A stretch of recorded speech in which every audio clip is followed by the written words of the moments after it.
राजौरी शहर से सटे हुए फलियाना अल्फा टीसीपी इलाका में आज से ठीक एक साल पहले 16 दिसंबर 2022 के दिन एक बड़ा वाक़या पेश हुआ था, जिसमें इस जगह सुबह 6:40 के आसपास हुई फायरिंग में 2 मकामी शख्स हलाक हुए थे। इस वाक़े के बाद इस इलाका में बड़े पैमाने पर तशद्दुद भी देखने को मिला था और सरकारी अमले की तरफ से ये यकीन दहानी करवाई गई थी कि इस मामले पर एक जुडिशियल इंक्वायरी भी की जा रही है, जबकि पुलिस ने भी मामला दर्ज करके इसकी तहकीकात का अमल शुरू कर दिया था।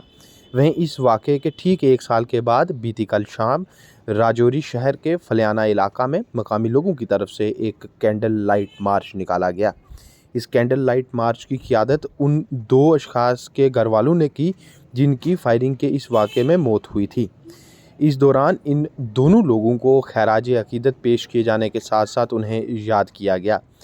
इस कैंडल लाइट मार्च में हिस्सा ले रहे मकामी लोगों ने इस बात पर तशवीश का इजहार किया कि ये वाक़या हुए अब 1 साल गुजर चुका है, लेकिन अभी तक इस मामले के जुड़े हुए पहलू निकल कर सामने नहीं आए हैं और इससे भी बड़ी बात कि उन घर वालों को कोई भी इमदाद मुहैया नहीं करवाई गई जिनके घर के 2 लोग इस वाक़े में हलाक हुए थे।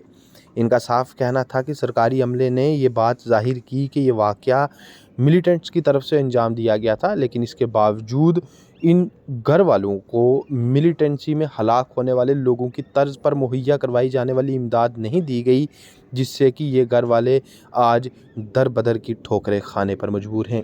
इनका साफ कहना था कि इस फायरिंग के वाक़े में हलाक हुए दोनों लोगों के घर वाले एक जगह से दूसरी जगह का चक्कर काट रहे हैं ताकि उन्हें सरकारी इमदाद मिल सके, लेकिन अभी तक कोई ठोस कार्रवाई नहीं की गई और अब ये लोग गुर्बत व अपनी ज़िंदगी को बड़ी ही मुश्किल से आगे बढ़ाने पर मजबूर हैं।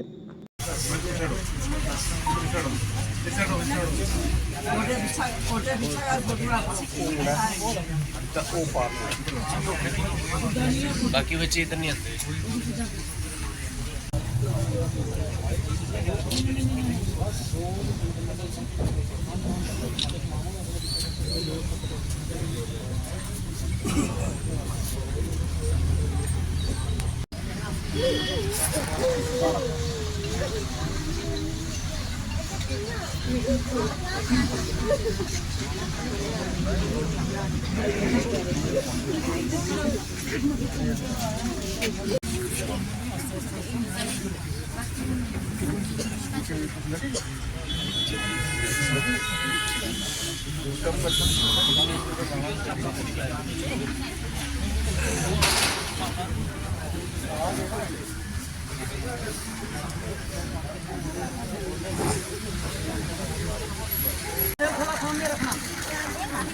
कैंडल सामने रखो, कैंडल ऊपर रखो।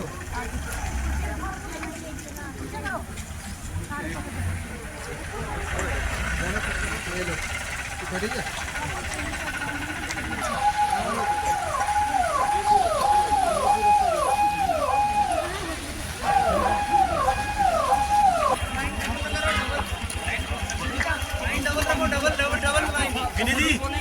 कुमार जी अमर रहे, कमल कुमार जी अमर रहे, सुरेंद्र कुमार जी अमर रहे, कमल कुमार जी अमर रहे, सुरेंद्र कुमार जी अमर रहे, कमल कुमार जी अमर रहे, कमल कुमार जी अमर रहे,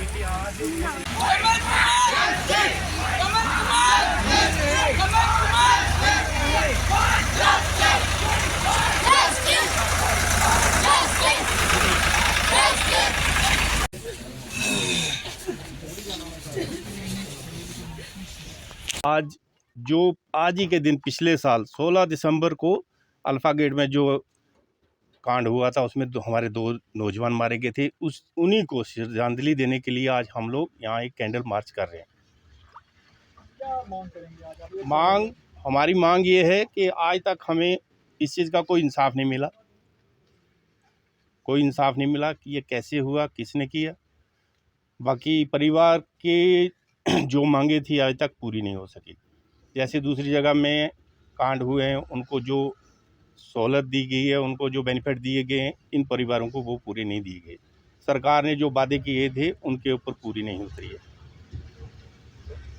जी, सरपंच साहब ने यहाँ आने के लिए हमें आश्वासन दिया था कि मैं कुछ ही दिनों में आपके परिवारों से मिलने के लिए आऊँगा।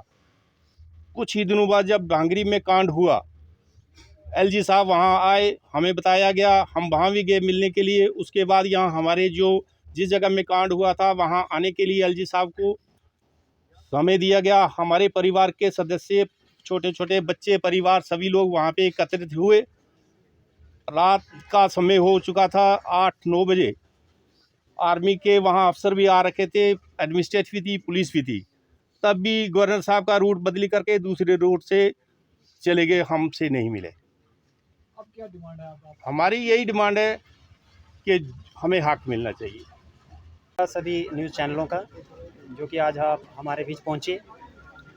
आज का वो दिन है जब हमारे 2 भाई यहाँ पे गोलियों की बौछार होती है, तो हमारे 2 भाई यहाँ पे शहीद हो जाते हैं। उसके बाद एडमिनिस्ट्रेशन और एलजी साहब सब ने हमें आश्वासन दिया कि आपके परिवार के साथ इंसाफ होगा, इंसाफ होगा, इंसाफ होगा, लेकिन ऐसा कुछ भी नहीं हुआ। कहते हैं कि आप मिलिटेंसी के हालात में, ये मिलिटेंसी के अंडर यहाँ पे मारे गए हैं। अगर मिलिटेंसी के अंडर मारे गए हैं तो आज तक हमें बताया क्यों नहीं गया कि हाँ भाई मिलिटेंसी के हालात में यहाँ पे मारे गए हैं। वही उसी के अपोजिट ढांगरी में इस तरीके का इंसिडेंट होता है, वहाँ पे क्लियर हो जाता है कि हाँ भाई ये मिलिटेंसी का था। उन परिवारों को नौकरियाँ भी मिल गई, सब कुछ हो गया, लेकिन इस परिवार को किस खाते में रखा हुआ है? आज तक सच्चाई सामने क्यों नहीं आई? आज तक इन बच्चों के साथ इंसाफ क्यों नहीं हुआ? किस खाते में हैं हम? मतलब कि किसी न किसी खाते में तो डालें। ऐसा कोई भी इंक्वायरी हमें आज तक नहीं मिली कि आपके परिवार के जो 2 नौजवान भाई मारे गए थे, किस कारण मारे गए थे, किस वजह से मारे गए थे। सच्चाई बिल्कुल सामने नहीं आई है। हम एडमिनिस्ट्रेशन और एलजी प्रशासन से यही कहते हैं, यही गुहार लगाते हैं, यह हमारा परिवार के उस सच्चाई को सामने लाया जाए, और सच्चाई को लाने के बाद जो हमारा परिवार हैं दोनों, उनके बच्चों के साथ, उनकी बीवियों के साथ इंसाफ किया जाए। आपका धन्यवाद करना चाहती हूँ, मीडिया वालों का भी। तो हमारे मामा जी और एक लड़का सुरेंद्र जी हैं, कमल जी और मामा जी, उनके परिवार के साथ कोई इंसाफ नहीं हुआ। उनकी पत्नी आज दर दर की ठोकर खा रही हैं। तो बोला गया था कि उनकी नौकरी लगेगी, उनकी कोई नौकरी नहीं दी। उनके बच्चों के साथ कोई इंसाफ नहीं हुआ। आज वो दोनों, उनकी पत्नियां किसी के घर में बर्तन साफ कर रही हैं, कोई झाड़ू लगा रही हैं। तो ये कोई कानून है? हमारे लिए तो कोई कानून नहीं, अंधा कानून है। उस टाइम वादे किए गए थे बड़े बड़े कि इनके साथ इंसाफ होगा, नौकरियां लगेंगी, तो इनके बच्चों के साथ भी इंसाफ होगा। कोई इंसाफ नहीं हुआ। आज वो दर दर भटक रही हैं, हर ऑफिस में जा रहे हैं उनके परिवार, तो उनकी कोई सुनाई नहीं हुई। 1 साल हो गया। तो मैं एलजी साहब से यही और मोदी जी से भी यही कहना चाहती हूँ कि ये देश की बेटियाँ हैं। वो कहते हैं कि देश का विकास है बेटियों के साथ संसार चल रहा है। अगर बेटियों को आज इंसाफ नहीं मिला, उनके बच्चे दर दर की ठोकरें खा रहे हैं, तो बताओ ये कहाँ की कानून है? हमारे लिए तो अंधा कानून है। आज हमारे सब कुछ होते हुए इंसाफ नहीं हो रहा बेटियों के साथ, तो क्या कानून पे विश्वास? कानून ने तो हमारा विश्वास ही तोड़ दिया है। इससे ज़्यादा क्या कह सकते हैं हम? यही बार बार रिक्वेस्ट कर रहे हैं कि इनके साथ इंसाफ हो, इनको अपना हक मिलना चाहिए। दोनों बेटियों को इनको अपनी बेटी माने और इनको दोनों को नौकरियों का हक मिलना चाहिए। इनके बच्चों के तरफ देखा जाए, इन परिवार के साथ इंसाफ होना चाहिए। कैंडल ऊँचे रखो। मेरा नाम गीता है, मैं कमल कुमार की वाइफ हूँ। मेरे 2 बच्चे हैं छोटे छोटे। 1 साल हो गया, हमें कोई इंसाफ नहीं मिला है। सब बोलती थी, जब नई नई बात हुई थी सब बोलती थी ये करेंगे वो करेंगे, ये बच्चों के लिए ये होगा वो होगा, कुछ भी हमें कोई इंसाफ नहीं मिला है। बस मैं ये कहना चाहती हूँ, मुझे इंसाफ मिलना चाहिए और मुझे ये पता लगना चाहिए कि मेरे पति के साथ हुआ क्या है, कैसे हुआ है। तो आप आर्मी के द्वारा हुआ है या मिलिटेंटों के द्वारा? जी, आपका परिवार कैसे चल रहा है? कैसे चलेगा? जब कमाने वाला कोई ना होगा तो परिवार कैसे चलेगा? 2 बच्चे हैं मेरे। तो प्रशासन से क्या अपील रही कि मुझे इंसाफ चाहिए कि मेरे पति को कैसे हुआ, मिलिटेंटों से हुआ, कैसे हुआ। नमस्कार। मैं यही जानना चाहती हूँ हमारे पति के साथ कैसे क्या हुआ है, जो दुर्घटना हुई है वो कैसे हुई है। ये बोलते हैं मिलीटेंट से हुई है, हमें बस पता चलना चाहिए कैसे क्या हुआ है और हमें इंसाफ चाहिए। हमारे जो छोटे 2 बच्चे हैं, देख लो हम कैसे क्या करें। जिसके साथ परिवार चलता था वो अब कैसे चलाएं हम। अब यही गुजारिश है जे हमें इंसाफ चाहिए और जो कुछ उन्होंने मांगे, जो बोला हुआ था वो हमें दे दें बस। नमस्कार जी। आज जैसे कि आप मीडिया कर्मी आए हो, आपका शुक्र अदा करते हैं हम सारे। तो आज सर जो ये 16 दिसंबर है, इसको हम ब्लैक डे के दिन में मना रहे हैं, क्योंकि आज ही के दिन पिछले साल 2022 में ये 2 जो बच्चे हैं जवान भाई शहीद हुए। यहाँ पे जो डेली की तरह बेचारे अपना काम रोज़गार पे आते थे, इसी तरह वो भी अपने काम रोज़गार पे आए और यहाँ पे अचानक कोई इंसिडेंट होता है, गोलियाँ चलती हैं और वो फायरिंग में दोनों शहीद हो जाते हैं ऑन द स्पॉट। अब वो शहीद हो जाते हैं, एडमिनिस्ट्रेशन पूरी आती है, आर्मी भी आती है, पुलिस भी आती है, डी साहब भी आते हैं। मौके पर आकर के उन्होंने जायज़ा लिया, उन्होंने बताया नहीं कि किस कारण ये हादसा हुआ है। आज 1 साल होने जा रहा है उस हादसे को हुए, आज तक इन परिवार को पता नहीं चल पाया कि ये हादसा किस कारण हुआ है। मिलिटेंसी के कारण हुआ है या किसी ग्रुप के कारण हुआ है या कोई गांव की दुश्मनी थी या कैसे था, जैसे था, कुछ भी पता नहीं चल पाया इस परिवार को। ये परिवार आज भी बेचारा परेशान है। मेरी ये गुजारिश है कि जिस समय इंसिडेंट हुआ तब हमारे आदरणीय डीसी साहब जी आए और हमारे काफ़ी पार्टी के कुछ मेंबर्स आए, जो रूरल सरकार है, सरकार के बंदे आए, उन्होंने आके आश्वासन दिया कि हम आपके साथ हैं। तो ये परिवार उस समय से अब तक उस आश्वासन पे टिका हुआ है और डीसी साहब से ये अपील है इस परिवार की तरफ से और पूरे समाज की तरफ से। आप देख रहे हैं पीछे कि कितना समाज आया हुआ है। इस पूरे समाज की तरफ से अपील है कि अपने हाथ से अगर वो एक पेड़ लगा के जाएं, जैसे इन बच्चों के साथ गलत हो गया।